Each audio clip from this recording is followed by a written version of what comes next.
5 News at 6 starts now. Good evening. Welcome to your 5 News at 6. I'm Darren Bob. My partner Ashley Ketz is out live in Washington County. We'll check in with her in just a moment on all this flooding.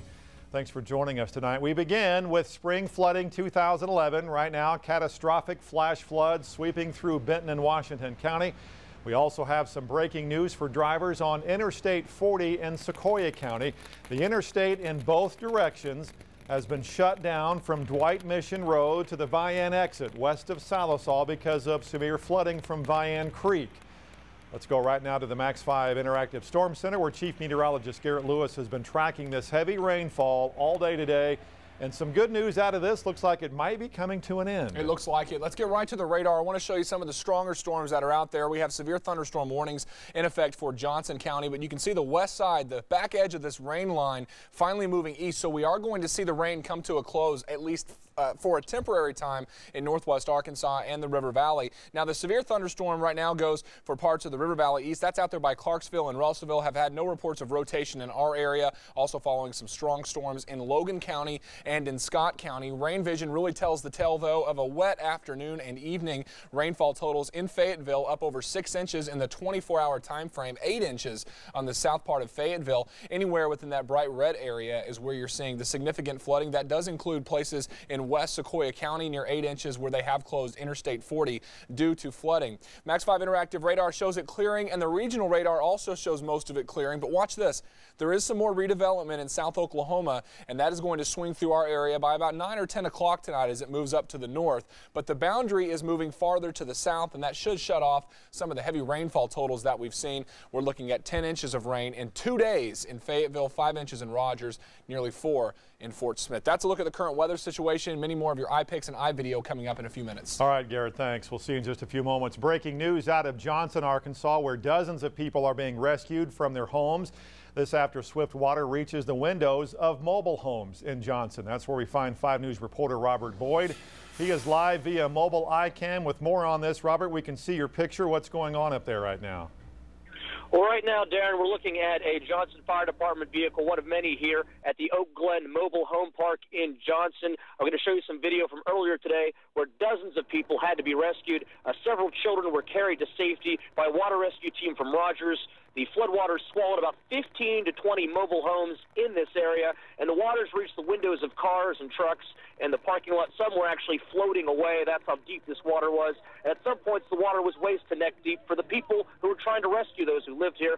And rescue crews actually had to use boats to take people and pets to safety. At this point, everyone has been rescued whose home was underwater, so that's good news. And one woman said she didn't realize how much trouble she was in until it was almost too late.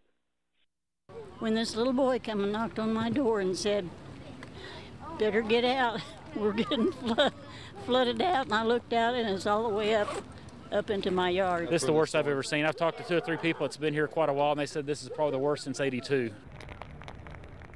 And as you just heard there, the worst since '82. So obviously the Johnson Fire Department, they're equipped for rescues, but a rescue this big with this many people involved, they're not equipped for. So they had to call the Rogers Fire Department to help them out in this case. So the Rogers Fire Department and the Johnson Fire Department are working together, and the rescuing continues. Actually, across the street from where we're at now, there's a man who is stranded at his property. He's kind of all alone at his house. The water is sweeping in every direction, and rescue crews to this minute right now are still rescuing people. But again, the good news, no one at this point has been injured or hurt.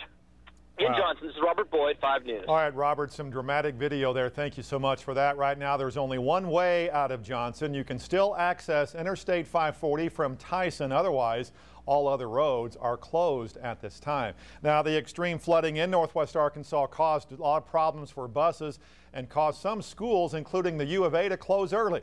Classes will start an hour late tomorrow for students in Gentry. And Watts School in Adair County and Lincoln Public Schools will be closed all day tomorrow. The worst flooding in northwest Arkansas has been in Washington County. My partner Ashley Ketz has been out in this all day. Let's check in with her live in Fayetteville with more. This is some dramatic flooding, Ashley.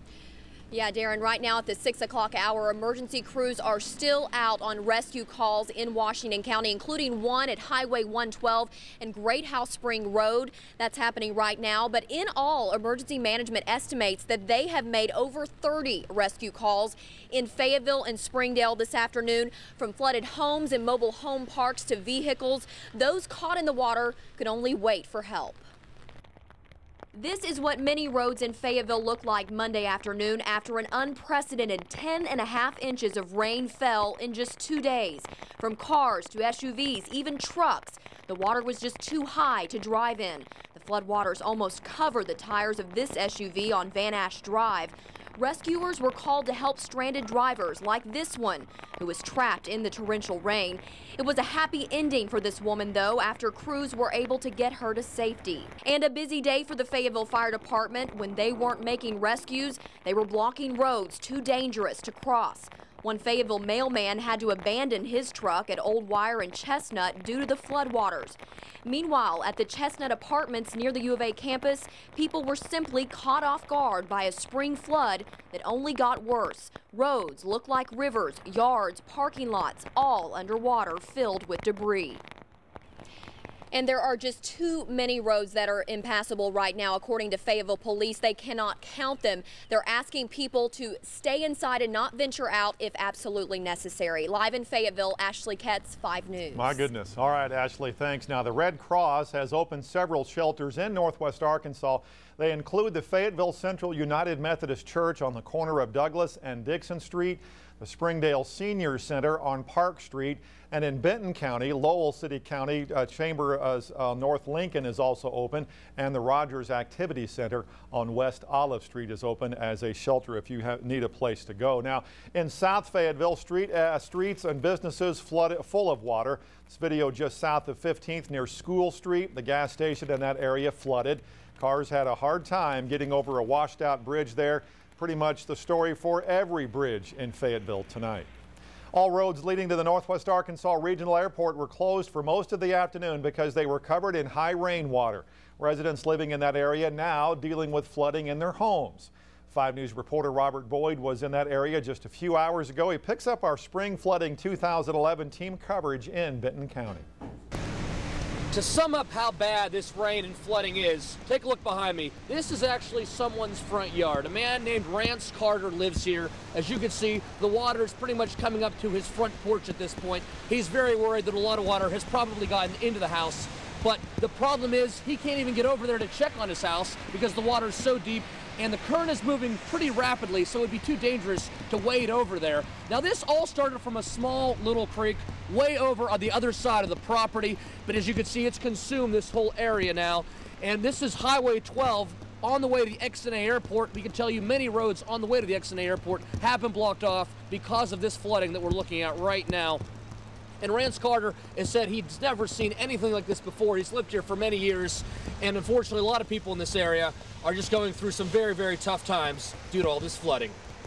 Near the XNA Airport, Robert Boyd, 5 News. Now, the roads surrounding XNA were reopened within the hour. Some people planned ahead, arriving several hours before normal to catch flights before the roads shut down. Now, Robert also visited some of the main intersections in Benton County. Most of them open, but the water running next to them poured into the roadways, making it very dangerous for drivers.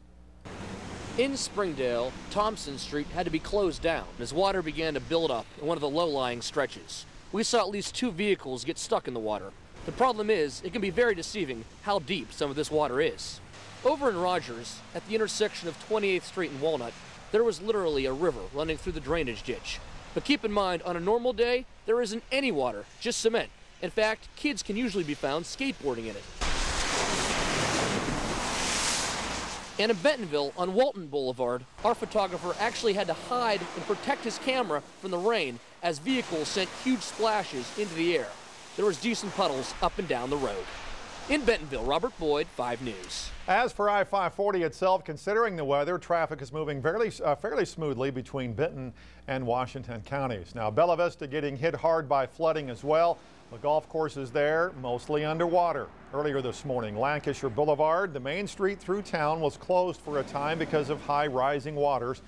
And to make matters worse, the Bella Vista Water Department has issued a boil order on the east side of town. Now, the Army Corps of Engineers has opened all floodgates on Beaver Lake, where waters have risen more than 10 feet since yesterday alone. Officials say they'll keep releasing water from the dam as long as Table Rock Lake can hold it downstream. All campgrounds are closed because of this catastrophic flooding. Breaking news out of Crawford County this evening, where a car has been swept off a road by floodwaters. Van Buren Detective Jonathan Weir told us that the vehicle was trying to cross a low water bridge on PV House Road within the last 30 minutes. They believe there may still be people inside this car. Lieutenant Weir says the waters are moving swiftly and the vehicle is in danger of floating further down the creek. Fire and rescue teams are trying to reach this car. We also have crews on the scene, and we'll have more information on that as details become available. Our team coverage of spring flooding 2011 continues with a look at conditions in Sebastian and Crawford County after another look at your forecast. A lot of rain falling in Fort Smith, too. We had about 4 or 5 inches of rain. Double that, though, for Fayetteville. We'll break out the forecast. We'll talk about an end to the wet weather and finally some sunshine. That's coming up next.